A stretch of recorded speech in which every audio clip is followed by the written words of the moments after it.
From your home state of Louisiana, the Speaker of the House. I read today, he wrote a foreword in a book that subscribes to conspiracy theories and homophobic insults.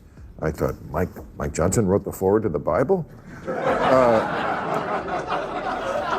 Do you think Mike Johnson can hold his party together now that he has taken the mantle? Well, first of all, I don't think he can hold his party together. Second of all, you're exactly right. Mike Johnson and what he believes is one of the greatest threats we have today to the United States. I promise you, I know these people. Well, you're talking about Christian nationalism. Absolutely. This is a bigger threat than ours. It is fantastic to see you all back on the channel. Join us today as we dig into a heated political conversation that Bill Maher had in real time.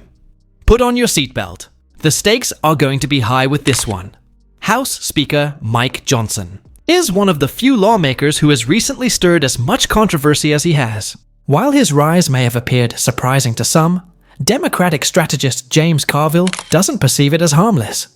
Indeed, in a heated argument with Maher, Carville spared no words as he portrayed Johnson's form of Christian nationalism as a severe peril to the United States. Drawing analogies to the Al-Qaeda terror of yesterday, how then is Johnson so worrisome? According to Carville, it's not merely his conservative ideas. His ideological convictions run deep, and according to Carville, they harm American democracy and go beyond ordinary conservatism. He warns that this is not a passing phase, but rather the beginning of a movement with enormous resources and power that will lead to the Supreme Court embracing Johnson's ideas. As the United States negotiates new political alliances, the stakes, according to Carville, are bigger than they have ever been. We're left to ponder, is Carville sounding a political alarm? Or is Christian nationalism actually an existential menace to democracy? Let me tell you something. The Speaker of the House, they got probably at least 2 Supreme Court justices, maybe more. Right? Don't kid yourself. And people in the press have no idea who this guy is, how he was formed, what the threat is, and this is a fundamental threat to the United States. It is a fundamental. They don't believe in the Constitution. They'll tell you that.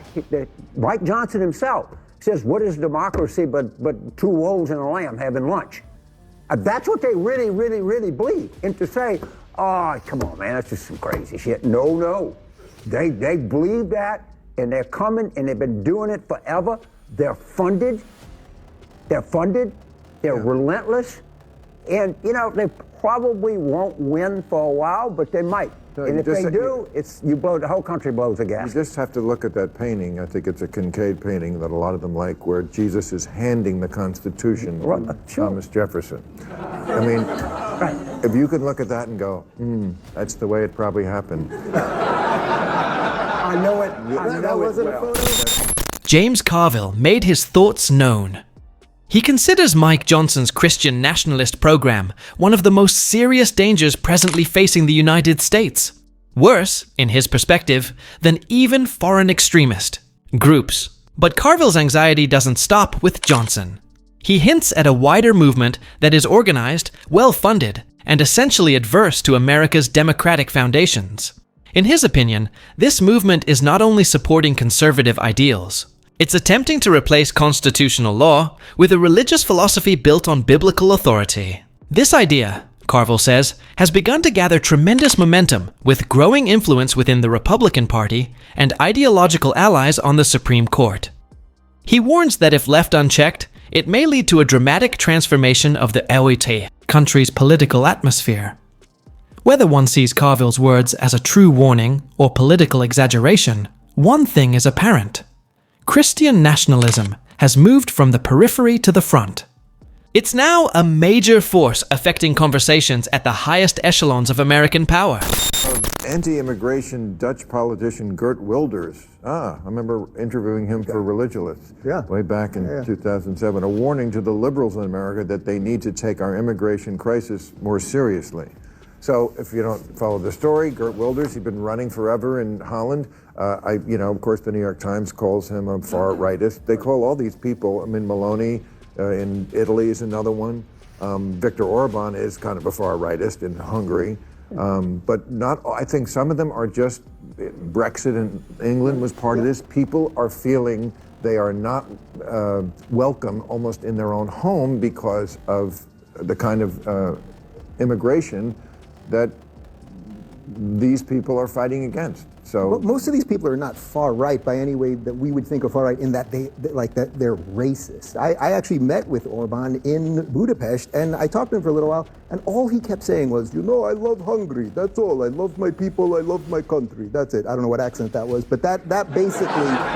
That's a dead-on impression of something. Can you do his walk? Yeah, there's a little bit of a waddle, but all of these guys, Geert Wilders, he wants Holland to be for the Dutch, right? Like that's what he wants. When we see that's racist, that's what they would tell you, right? No, wait, you meant that literally? Or No. I don't know what we're talking about, but I was just going to say, Dutch for the Dutch. I would amend that if it was me. Dutch values. No, Dutch values. You don't have to be actually Dutch. You don't have to be white. That's what I think is great about America. It's the idea. As long as you subscribe to our ideas, which again, to your point and what I was saying at the end of the show, that we're not a Christian nation. That's not what it is. It's a country where we have the First Amendment. Then everybody should be welcome. No, of course, it's not about skin color, but it is about culture. So what happens is all of these people, whether they're in France or Belgium or any of the countries that you just mentioned, they're realizing, wow, we've got literally millions of people in our borders that are chanting for genocide and gas the Jews and the rest of it. And by the way, it doesn't stop with the Jews, right? I mean, they were at the Christmas tree in Times Square yesterday or 2 days ago. So people are realizing that, and they're looking for anybody, and for some reason they always come with crazy hair, that will fix some of this stuff. The growing nationalist politicians around Europe, such as Geert Wilders in the Netherlands, signify more than merely a political transformation. It reflects mounting voter fury over immigration policies that many fear have spun out of control. A new breed of European politicians, from Viktor Orban in Hungary to Giorgia Meloni in Italy, are capitalizing on this disenchantment. They're appealing to those who feel abandoned by leaders who failed to safeguard national identity and allowed unchecked immigration to disrupt social stability. However, political expert Dave Rubin has a different view. He attacks the mainstream narrative that paints these leaders as extremists. Instead, he says they stand for cultural preservation and national sovereignty, not hate. According to Rubin, the public's support derives from a desire to strengthen their country's safety standards and economic well-being, not from racism or xenophobia.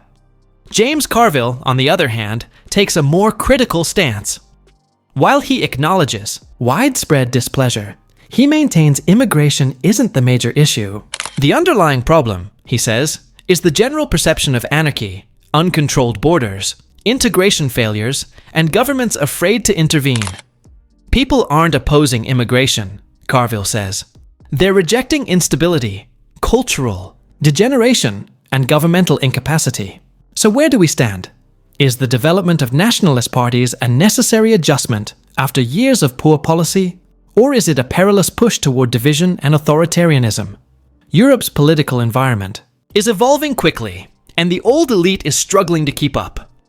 So what do you think? Drop your thoughts in the comments section below. And if you don't want to miss out on the hottest celebrity news, make sure to subscribe to Daily Finder.